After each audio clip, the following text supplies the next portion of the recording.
ये अगला सम जो है 15.3 क्वेश्चन नंबर 3। इस सब में देखो क्या बोला है क्वेश्चन के अकॉर्डिंग कि अपने पास एक ट्रेपेजियम है जिसका नाम PQRS है, एक क्वाड्रिलेटरल है। आइसोसेलेस क्वाड्रिलेटरल क्या होता है जिसकी ये दो non parallel side becomes equal, मतलब ये दोनों साइड जो QR और PQ जो PS अगर इक्वल हो तो ऐसे क्वाड्रिलेटरल को हम लोग ट्रेपेजियम बोलते हैं।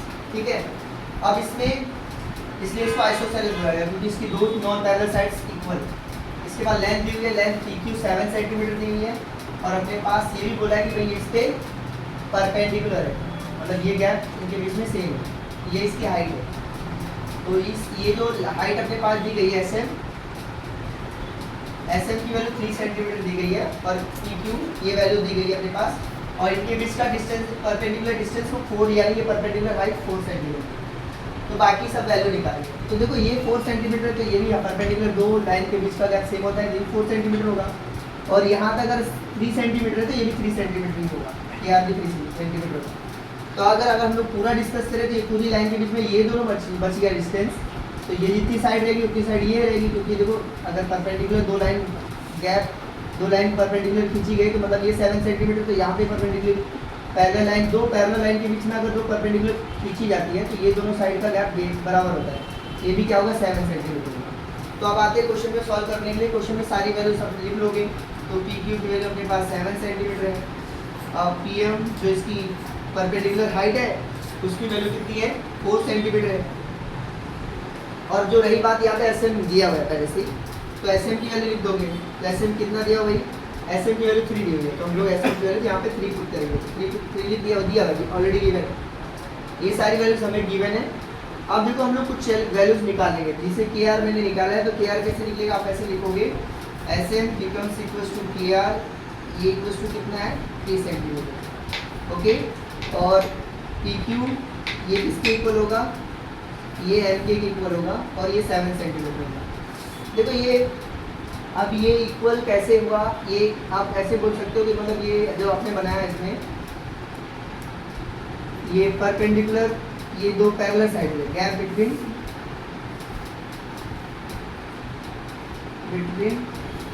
टू, या डिस्टेंस लिख सकते हैं, टू पैरेलल साइड। तो ये सेम होगा, दो पैरेलल साइड से ये भी पैरेलल होंगी, अगर दो लाइन अगर ऐसे हैं इनके बीच का गैप सेम होता है, तो ये सेम है, इस वजह से अपने पास इतना होगा। तो मैं पूरी साइड निकालता हूँ, मतलब अपने पास फॉर्मूले के अकॉर्डिंग क्या चाहिए 1/2 sum of parallel side into height. तो अपने पास एक साइड ये है जो दी हुई है 7, बट ये हाइट ये साइड SR है, तो SR अपने पास नहीं है। तो SR की वैल्यू निकालने के लिए हम लोग ये तीनों साइड को ऐड करोगे तो अपने पास SR निकलेगा। तो पहले SR निकाल लेते हैं। तो SR इक्वल्स टू क्या होगा, SR में क्या है, पहले SM है, तो SM प्लस MK है, MK प्लस KR, ठीक है। ये सारी वैल्यू पुट कर दो। SM की वैल्यू अपने पास दी हुई है 3, तो SM 3 हो जाएगा। MK की वैल्यू दी है 7, तो यहाँ पे 7 लिखोगे, और KR की वैल्यू दी है 3, तो यहाँ पे 3। ये टोटल वैल्यू कितनी रहेगी 10, ये 30 हो गया, SR 30 हो गया। ये हमारे पास SR आ चुका है। अब हम लोग फॉर्मूला अप्लाई करेंगे तब इसका आंसर आएगा। तो फॉर्मूला क्या है इसका, area of quadrilateral PQRS same 1/2 sum of parallel side into क्या होगा हाइट, ये इसका फॉर्मूला है। इसके अकॉर्डिंग हम लोग वैल्यू रखेंगे 1/2 सम ऑफ पैरेलल साइड, कौन कौन सी पैरेलल साइड है PQ और SR, तो PQ plus SR into height क्या है इसकी PM है, वो PM रख दोगे, तो 1/2 हो गया। PQ की वैल्यू देखोगे अपने पास ऑलरेडी हम लोगों ने PQ की वैल्यू 7 यहाँ से फाइंड आउट की हुई है, PQ की प्लेस पे आप 7 रखोगे, और SR हम लोगों ने फाइंड आउट किया था क्या, SR की वैल्यू वो 13 है, तो SR की जगह में आप 13 रखोगे, यहाँ पे रखते हैं हम लोग 13।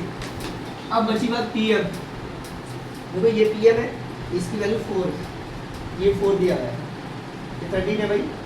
अब इसको सॉल्व करेंगे, PM और PM की वैल्यू यहाँ से हम लोग रखेंगे 4, और मैंने 14 बोला था बाय मिस्टेक, ये 4 होगा यहाँ पे 4। अब इसको ऐड करोगे तो क्या होगा यहाँ पे 20 और 1/2 इंटू 4 से आप इसको कैंसिल करो, इसको कैंसिल करोगे 2 टाइम मल्टीप्लिकेशन करोगे तो 40 आएगा। तो 40 सेंटीमीटर स्क्वायर क्या होगा इसका एरिया होगा, ये इसका फाइनल आंसर। अब